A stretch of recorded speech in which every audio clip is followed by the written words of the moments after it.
Hi, I'm Anna from the Arty Crafty Place, and today I'm going to be showing you just a few tips on how to print on paper and fabric. It is exactly the same technique as we use when we're doing it on fabric, so it's really important to still have your foam mat underneath, and when you're using your paints to always apply them with a sponge, and like we do on fabric, just tap your paint onto the block like so. When you're doing it on card, the best thing to do is to always open your card flat so you haven't got two bits of card on top of each other. So just open it flat, pop it down, a little press, and just lift up.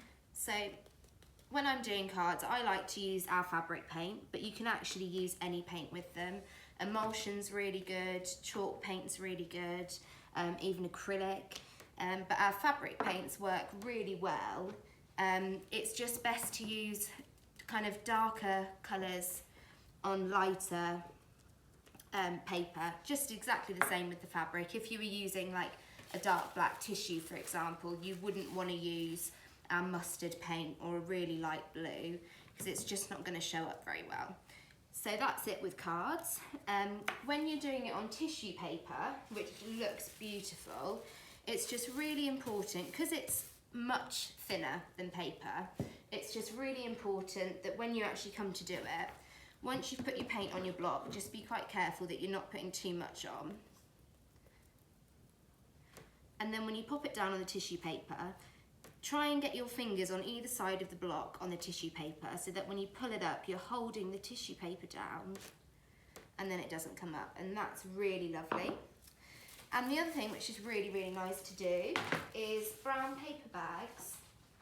But when you do the brown paper bags, quite a lot of them have handles on the back. This is actually not giving you a flat surface, so you don't want to print directly over the handle. So if you're doing the brown paper bags, we like to use smaller blocks so that you can go in between. Like so, and I'll show you what I meant earlier with lighter colours on darker backgrounds. So I'm using the mustard here. It doesn't show up particularly well, it still looks nice, but then if you were to use something like the dark blue,